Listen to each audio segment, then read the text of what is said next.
comportement des atomes, les lois de la gravitation, le génome humain.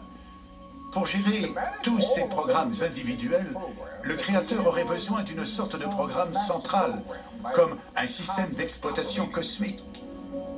Le logiciel serait incroyablement long et complexe, n'est-ce pas? Peut-être pas. Un informaticien allemand affirme que ces quelques lignes de code suffiraient à faire fonctionner notre univers. Jürgen Schmidhuber est le directeur scientifique de l'Institut d'Alemollet de recherche en intelligence artificielle à Lugano, en Suisse.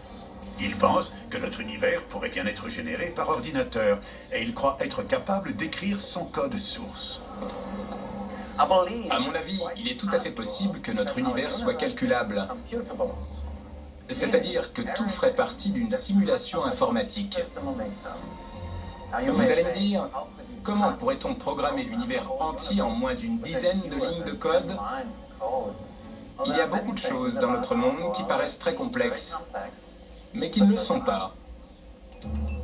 Jürgen est convaincu que tout se résume à un seul principe de base, la compression de données.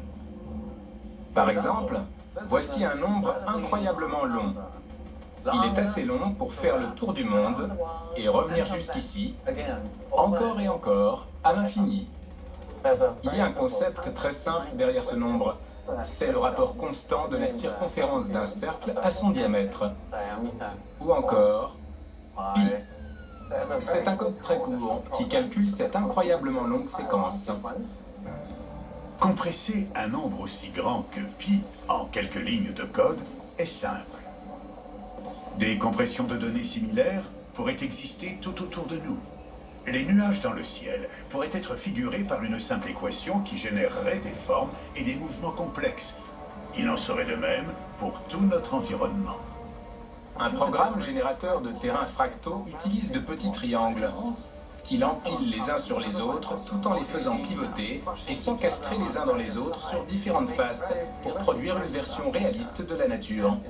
Dans une réalité virtuelle, cette montagne ou une montagne similaire peut être créée juste avec quelques lignes de code.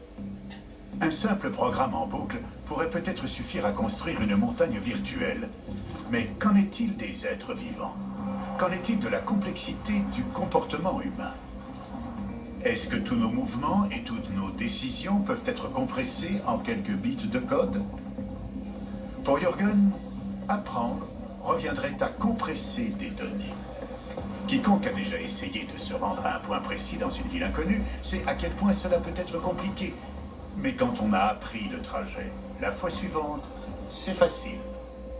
Les êtres humains aiment résoudre les problèmes et une personne particulièrement efficace dans ce domaine s'efforcera, pour un problème donné, de trouver une solution qui soit en même temps simple et rapide.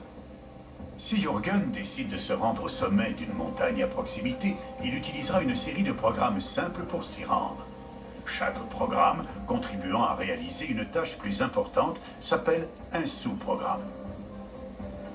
La première idée qui me viendrait à l'esprit serait de réutiliser un sous-programme que j'ai appris il y a très longtemps, qui consiste à envoyer des signaux électriques aux muscles de mes jambes pour les faire bouger d'une certaine manière. Il s'appellerait marcher.